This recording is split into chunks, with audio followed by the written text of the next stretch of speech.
agradezco al consorcio la invitación a exponer nuestra experiencia acá en este seminario y vamos a comenzar ahí. Bueno, el objetivo de la presentación es analizar cuál es la situación en la que nos encontramos a nivel nacional en materia de gestión de las aguas, principalmente enfocado en lo que son las comunidades de aguas subterráneas, ¿no? Y esto a 3 años de la promulgación del Código de Agua. Los 3 años es un hito importante que lo vamos a ir desarrollando durante la presentación, ¿no?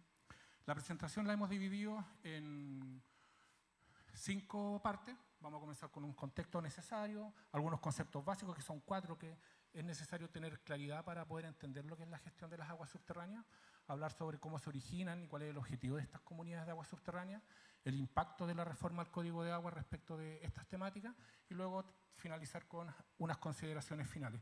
Todo vamos a ir poniendo énfasis en cuáles son los desafíos que existen en nuestra opinión actualmente. A modo de contexto es algo que todos sabemos, pero nunca está de más repetirlo. En Chile el agua es un bien nacional de uso público donde el Estado otorga derechos de aprovechamiento de agua a los particulares que lo solicitan, ¿ya? Una vez que los derechos son otorgados, es el libre mercado el que se encarga de la reasignación del recurso, y esto es bastante importante. Y luego, una vez que estos derechos son otorgados, son las organizaciones de usuarios las que adquieren algunas funciones fundamentales en la gestión de las aguas, algunas funciones operativas. Estamos hablando de la captación, distribución de las aguas, conducción del recurso, que son las funciones más operativas, las más tangibles, digamos, para las personas, ¿ya? Por lo tanto, pasan a ser uno de los actores más importantes en materia de gestión de las aguas. Bueno, estas organizaciones de usuarios, como todos sabemos, son juntas de vigilancia en los ríos, cauces naturales, asociaciones de canalistas, comunidades de agua en los canales, en los cauces, digamos, artificiales, y en el caso de los acuíferos, ¿ya? Son comunidades de agua subterránea, ¿ya? Acá tenemos algunas cifras, ¿ya? Tenemos apenas 15, hasta antes de ayer, comunidades de aguas subterráneas organizadas legalmente, de un total de más de 3.500 organizaciones que existen a nivel nacional. Es decir, inmediatamente se observa que existe una brecha gigantesca en cuanto a la existencia de estas organizaciones. Y digo hasta antes de ayer porque entiendo que ayer se registró, es decir, ayer se declaró organizada la comunidad de aguas subterráneas CAS 1, que la vamos a ver en unos minutitos más. No pasa.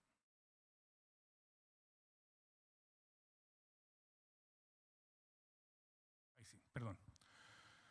Bueno, estas 15 comunidades, bueno, ahora 16, ¿ya? Hay 3 en la región de Atacama, ¿ya? Que se puede ver en la gráfica, digamos, en color ladrillo. Se ve la primera comunidad de aguas subterráneas organizada a nivel nacional, que es la CASUB, que van a exponer a continuación, digamos, toda su experiencia, por lo tanto, no voy a dar mayores detalles. La particularidad que tiene esta CASUB es que se originó sobre 2 CHAC, sobre 2 sectores acuíferos, ¿ya? Ellos administran, es una comunidad de aguas que administra 2 CHAC. En color morado se ve la comunidad de aguas subterráneas del sector 4 de Copiapó, que van a exponer a continuación, ¿ya? Y en color café, en la parte alta de la cuenca, se observan 3 CHAC, digamos, 3 sectores, ¿ya? Que durante un largo proceso de constitución legal, digamos, están dando los últimos pasos. Ayer, como dije, se registró la segunda, la que está en el medio, digamos, la CAS 2, y prontamente se va a estar constituyendo, finalizando el proceso de la comunidad 1, ¿ya? Por lo tanto, pronto esta cifra ya va a aumentar a 4, ¿ya? Y hoy día está en 3, 4. Luego, en la región de Valparaíso, como bien dijo el director regional hace unos minutos, ya existen legalmente organizadas 12 comunidades de aguas subterráneas, 5 en el acuífero del río Petorca y otras 7 en el acuífero del río La Ligua. Y finalmente, en la región metropolitana, se puede ver en color rosado, la penúltima comunidad de aguas subterráneas que se organizó, que pertenece al CHAC de la laguna de Aculeo. Este es un concepto bien importante porque es lo que motiva los mayores desafíos, en mi opinión, respecto de las comunidades de aguas subterráneas. Porque en todos los programas de fortalecimiento que nos ha tocado desarrollar a nivel nacional, siempre nos fuimos dando cuenta de que a nivel de aguas superficiales existían muchos elementos de cohesión organizacional.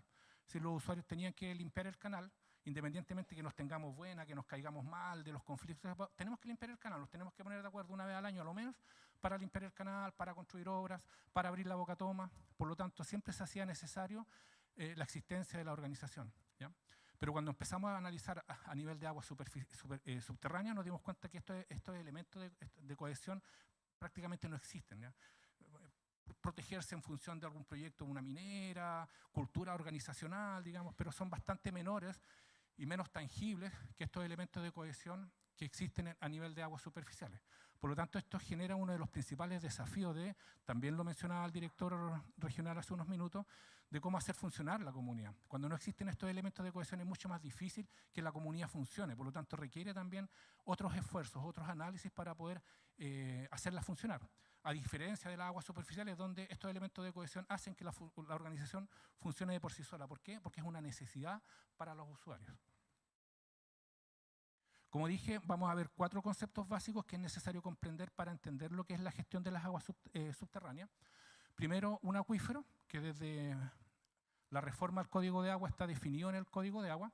Un acuífero dice que es una formación geológica que contiene o ha contenido agua bajo la superficie de la tierra y posee la capacidad de almacenar y transmitir agua.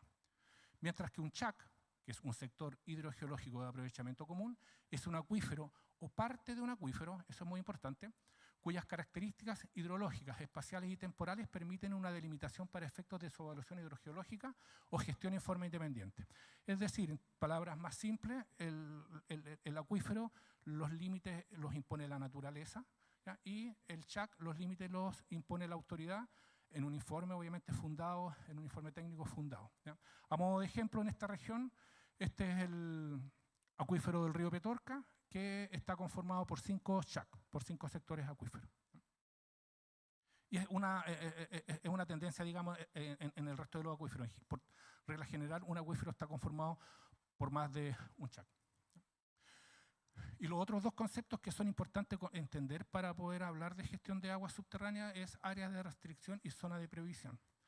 En ambos casos son medidas administrativas fundadas que adopta la autoridad para proteger el acuífero. Y estas medidas de protección consisten en limitar el poder que tiene la autoridad de otorgar derechos de aprovechamiento de agua. La diferencia entre estas es que el área de restricción se puede, si es que el informe técnico así lo considera, se pueden integrar derechos de aprovechamiento de tipo provisional, de carácter provisional, ¿ya? Mientras que en una zona de prohibición no se pueden otorgar, no se puede otorgar ningún tipo de derecho, tampoco estos derechos provisionales. Por lo tanto, la zona de prohibición es una medida más gravosa que el área de restricción. En ambos casos, una declaración de área de restricción o de zona de prohibición da origen a una comunidad de agua subterránea. Hasta hace un mes atrás existían más de 230 CHAC que estaban declarados área de restricción o zona de prohibición, pero solamente existían 15 comunidades de agua subterránea que abarcaban 16 CHAC, por lo que explicábamos de la CASU, que es una organización para 2 CHAC. Bueno, hoy día esta cifra subió, digamos, ayer a 16 comunidades de agua y 17 CHAC tendrían una organización de usuarios, tendrían una comunidad de agua subterránea. Por lo tanto, nuevamente observamos que la brecha es gigantesca, es decir, de la cantidad de comunidades de agua que debieran existir o acercarse o aproximarse a esa cifra de 230, apenas estamos en los 16. Las comunidades de agua subterránea. ¿Dónde se origina la comunidad de agua subterránea? Esto es bien interesante entenderlo, porque el origen de la comunidad está en el solo mérito de la ley, está en el hecho de que 2 personas o más, ¿ya? Pero que a lo menos 2 personas compartan las aguas de un mismo acuífero, ¿ya? Ese solo hecho da origen a una comunidad de agua subterránea. Bueno, cualquier organización de usuarios, también una junta de vigilancia, también una comunidad de agua superficial, pero estamos hablando de agua subterránea, ¿ya?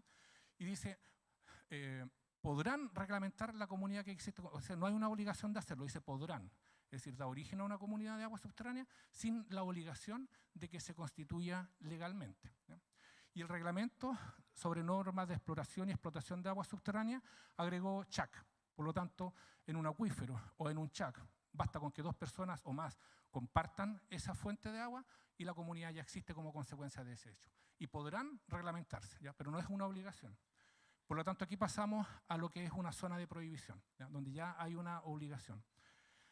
Y esto también está en la legislación en el artículo 63 del Código de Agua, inciso segundo, que habla de que, esto lo voy a leer textual porque es bien importante, dice, la declaración de una zona de prohibición dará origen a una comunidad de aguas formada por todos los usuarios de aguas subterráneos comprendidos en ella, quienes deberán, es decir, cambió el podrán por deberán, ¿ya?, organizarla de conformidad con lo indicado en el inciso primero del artículo 196 dentro del plazo de un año, ¿ya?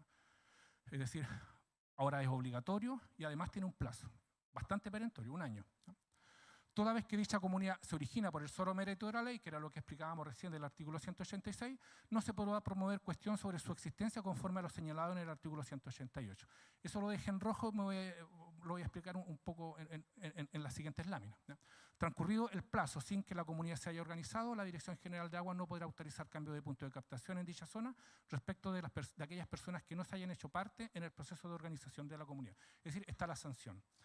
Es decir, la reforma al Código de Agua impone ahora un plazo de un año para las zonas de prohibición, y ese es un desafío importante. Acá hay que detenerse un poquitito porque uno de los grandes desafíos que existe en materia de comunidades de aguas subterráneas es lograr esto. O sea, cuando se promulgó la ley, quienes trabajamos en esto nos miramos y dijimos, oye, pero esto es imposible, nunca una comunidad se va a constituir en un año, ninguna organización de usuarios se ha podido constituir en un año, ¿cómo lo van a hacer, digamos? ¿Cómo lo van a hacer? Por lo tanto, uno de los desafíos es, bueno, cómo se desarrollan políticas públicas, cómo logramos de que los procesos inicien antes, quizá, buscar una forma de que se dé cumplimiento con la legislación, porque acá genera problemas de gobernanza del agua, el hecho de que no tener la certeza o el hecho de que existe una legislación que nadie va a poder cumplir, digamos, no genera ningún elemento provechoso, ¿ya? Respecto de las áreas de restricción, acá no pasa nada, ¿ya? Con las áreas de restricción se da origen a una comunidad de agua subterránea, pero en mi opinión, ¿ya?, no, la legislación no otorga ni la obligación de constituirse como comunidad de agua subterránea, ni tampoco le otorga un plazo ni una sanción. Es decir, en un área de restricción, que como dije es una medida menos gravosa, ¿ya?, no existiría esta obligación. Es decir, esta obligación existiría solamente para las zonas de prohibición. Un área de restricción, en mi opinión, queda con las... de lo que estamos hablando, de la obligación de conformar una comunidad de aguas subterráneas, estaría en una misma situación que un CHAC libre. ¿Qué pasó a 3 años de la reforma? Bueno, uno de los articulados importantes de la reforma al Código de Agua fue el artículo 12º transitorio, ¿ya?, que se hizo cargo de aquellos CHAC que estaban declarados áreas de restricción o zonas de prohibición antes de la promulgación de la ley, antes de que entrara en vigencia la reforma al Código de Agua, es decir, hasta antes del 6 de abril del año 2022. ¿Ya? Habían más de 180 CHAC declarados áreas de restricción o zonas de prohibición. Bueno, ¿qué pasaba con ellos? Lo que hace este artículo transitorio es que les dio 3 años de plazo para iniciar el proceso de conformación, ¿ya? Es decir, es una medida bastante más, una obligación bastante más asequible, más fácil de cumplir, porque solamente es iniciar el proceso, digamos, no necesariamente terminarlo, y un plazo de 3 años desde promulgada, digamos, la legislación. Esto también significa un desafío gigantesco, ¿ya? Un desafío gigantesco en muchos sentidos, organizacionales, para las personas. Veníamos saliendo además de una pandemia, estábamos como saliendo de una pandemia cuando se promulga, por lo tanto generó bastantes dificultades y fue un escenario muy desafiante, principalmente para aquellas personas que tienen tenedores de derecho de aprovechamiento de agua, que para la gestión de sus recursos necesitaban hacer cambio de punto de captación. Ellos fueron los que más se, digamos, ocuparon en este sentido. Entonces, acá hacemos un pequeño resumen de lo que significó la reforma al Código de Agua, ¿ya? Como dijimos, en las zonas de prohibición posteriores al 6 de abril del año 2022, existe un año para que la comunidad se constituya completamente, ¿ya? Y aquellos CHAC que estaban declarados áreas de restricción o zonas de prohibición antes de la promulgación de la ley o antes del 6 de abril del año 2022, tenían 3 años para iniciar el proceso de conformación. Estos 3 años vencieron hace 2 meses atrás, el 6 de abril del año 2025, terminó ese plazo y hasta ahí, digamos, tenían estas personas para iniciar el proceso de conformación de su comunidad. Bueno, a la fecha, digamos, de la entrada en vigencia del Código de Agua, existían poco más de 160 CHAC que estaban declarados áreas de restricción o zona de prohibición y habían 22 procesos en desarrollo, ¿ya? Es decir, en un lapso de 10, 20, o 10, 15, 20 años se habían iniciado 22 procesos, ¿ya? En los 3 años posteriores a la reforma, esa cifra aumentó a 79, ¿ya? Es decir, el impacto de la reforma al Código de Agua es también evidente en el sentido de que hubieron muchos sectores en los cuales se iniciaron procesos de conformación de comunidades de agua subterránea, ¿ya? Pero es la mitad, estamos hablando de 80 sobre 160, es decir, en el 50% de los chats que estaban declarados ya no cumplieron con la legislación, ya venció el plazo y ya no cumplieron con la legislación, y en mi opinión ya se les aplica la sanción de que no se podrán autorizar cambios de punto de captación en esa zona. Otro impacto que generó la reforma al Código de Agua, ¿ya?, es que se generó una controversia respecto de si la vía judicial, se puede utilizar la vía judicial para constituir la comunidad o no se puede utilizar. Y aquí recuerdo la frase en rojo que había destacado en el artículo 63 del Código de Agua, en el sentido de que, en mi opinión, es claro lo que dice el Código, digamos que no debiera poder constituirse por la vía judicial, ¿ya? Sin embargo, es la vía que existe, entonces parece confuso, contradictorio, un contrasentido de la legislación de decir tienes un año para constituirse, pero no tienes cómo hacerlo, ¿ya? Por lo tanto, todos los procesos que hoy día están en desarrollo, los conocidos, digamos, las iniciativas serias conocidas que hoy día están desarrollándose, se están haciendo por la vía judicial, ¿ya? Y eso genera también un problema nuevamente de gobernanza, porque no hay una certeza, hay personas que están realizando inversiones onerosas, ¿ya?, para poder materializar estos procesos sin tener la certeza al 100% de que esté bien, ¿ya?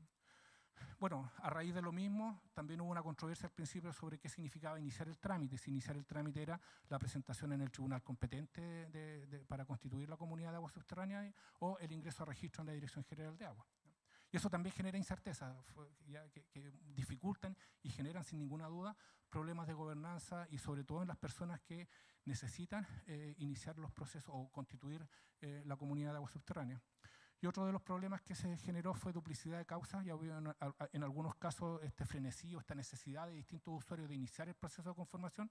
Iniciaron en un tribunal y otra persona sin saberlo inició otro, digamos, ¿ya? Como se estaba dando ese caso, algunos usuarios, digamos, crearon una red que se llama OUAguas, en la cual se ingresan todos los datos de los procesos, de modo de que cuando una persona quiera o necesite iniciar un proceso de constitución de una comunidad de agua subterránea, revise esa página y pueda decir, bueno, ya está el caso iniciado, por lo tanto me hago parte de ese proceso y no inicio un proceso nuevo, ¿ya? Por lo tanto fue una iniciativa particular que en mi opinión fue bastante interesante y permitió ordenar en cierta medida y nos permite hoy día también tener datos y acceder a datos para poder ir evaluando cómo se va desarrollando estos procesos. ¿Qué pasó con las zonas de prohibición declaradas con posterioridad a la ley? Estas, que me parece que son 15, son CHAC declarados zonas de prohibición con posterioridad a la ley, es decir, tenían un año para constituirse y ese año ya venció, ¿ya? Todos estos plazos ya están vencidos, ¿ya?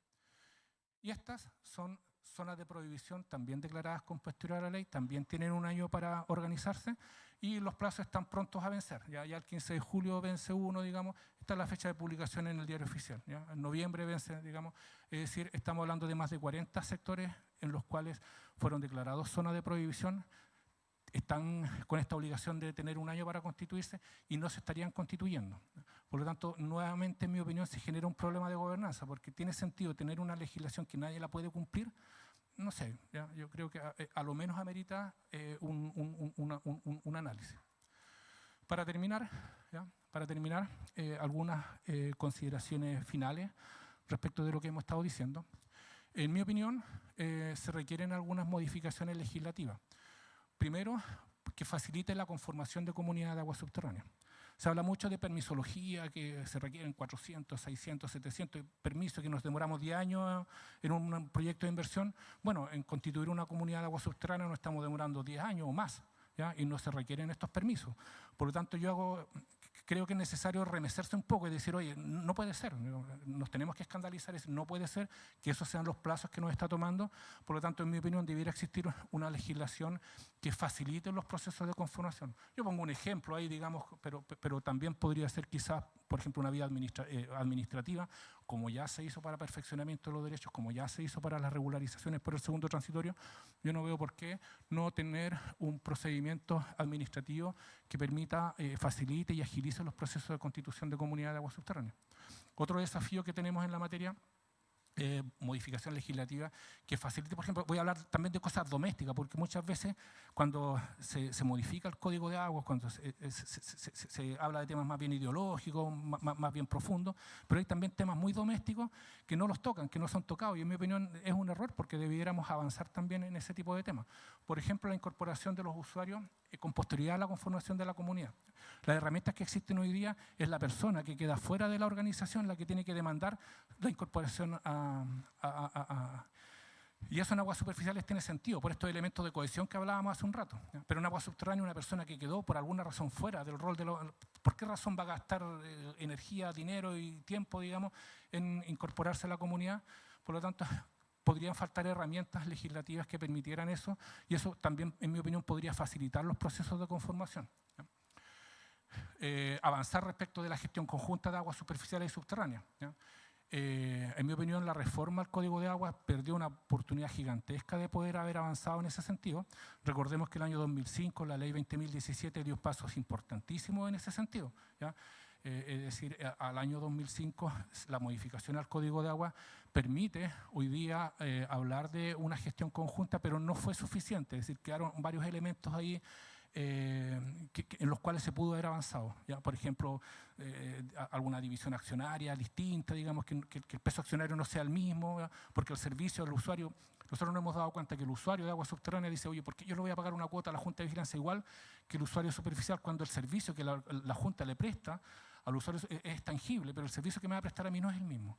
Y por otro lado, también desde la Junta de Vigilancia, oye, pero ¿por qué vamos a aceptar a estos tipos, ¿ya? Que tienen tantas acciones, podrían tomarse el poder de la Junta de Vigilancia cuando el servicio que nos prestamos no es el mismo? Entonces, quizás, por ejemplo, solamente a modo de ejemplo, se puede haber avanzado en alguna diferenciación accionaria, en cómo se incorporan los usuarios, porque hoy día el criterio es que, como ocurre en la Junta de Vigilancia del Río Petorca, es que la incorporación de las aguas de los usuarios de aguas subterráneas es a través de comunidades de aguas subterráneas. Es decir, el usuario de la Junta es una comunidad de aguas subterráneas. Pero tampoco está claro en la legislación, y también existen otras regiones y existen muchos actores que dicen esto no está en la ley y nosotros podríamos incorporar a los usuarios de manera también individual. Entonces ahí también se genera un problema, en mi opinión, de gobernanza, al no existir una certeza de cómo debiera materializarse esa inclusión. Y la reforma al Código de Aguas perdió la oportunidad de haber avanzado en ese sentido. Por ejemplo, nuevamente algo doméstico. ¿Cuál es el tribunal competente? Tenemos un año para conformar una comunidad de agua subterránea y nos podemos gastar perfectamente 6 meses o 7 meses en ir a la Corte de Apelaciones para que le clarifique al tribunal que sí es competente, ¿ya? Porque en materia de aguas superficiales nuevamente existe claridad, la comuna donde está la bocatoma del canal principal o donde nace el río, digamos, pero en materia de aguas subterráneas tampoco existe claridad, perfecta claridad respecto de ello. ¿Ya? Por ejemplo, artículo 56, anoche conversábamos con Carlos Fernanda y hablábamos, por ejemplo, ¿qué pasa con las personas que tienen, digamos, utilizan aguas a través del artículo 56 del Código de Agua? Es decir, no tienen que inscribir ese derecho. Son parte de la comunidad, debieran ser parte de la comunidad. ¿Cómo se registran? ¿Cómo se materializa?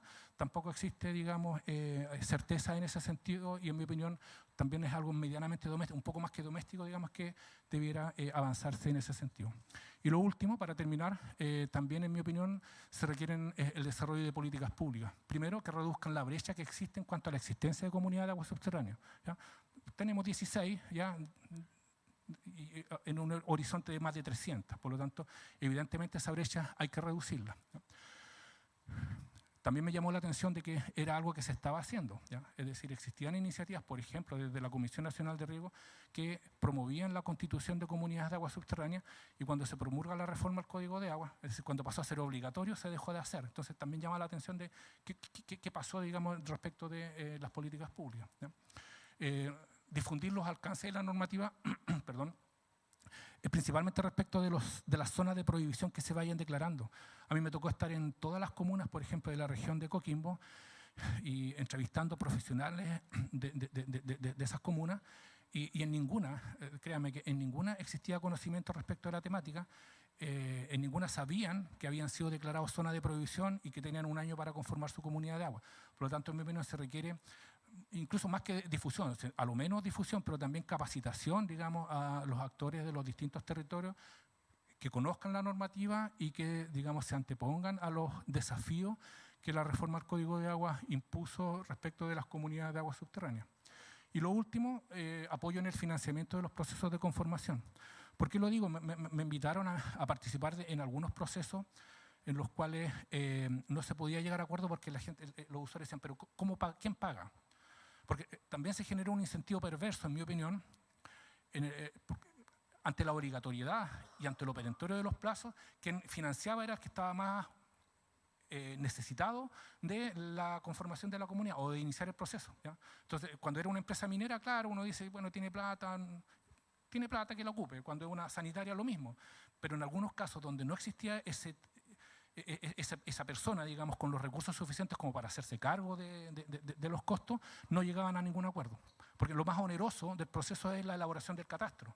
Y sin elaboración del catastro no sabemos cuántas acciones tienes tú, por lo tanto no sabemos cuál es el porcentaje de plata que cada uno tiene que poner para organizar la comunidad. Entonces en muchos casos llegan al acuerdo, bueno, gastemos la plata, hacemos la inversión y luego cuando la comunidad esté constituida, en un plazo de 10 años, no sé, en un plazo de 5 años, a través de la cuota, digamos, recuperamos esta inversión. Entonces, existían las formas, pero el financiamiento, en estos casos que me invitaron a participar, digamos, no lograron ponerse de acuerdo de cómo iban a financiar el proceso de conformación. Por lo tanto, en mi opinión, también podría, desde las políticas públicas, apoyar en ese sentido, porque si es que la reforma al Código de Agua impuso estos plazos perentorios, digamos, es porque es necesaria la existencia de las comunidades de agua subterránea. O sea, si entendemos que es necesario, también tenemos que otorgar las facilidades para que se constituyan y una vez constituidas se puedan fortalecer y realizar las acciones que la legislación les impone.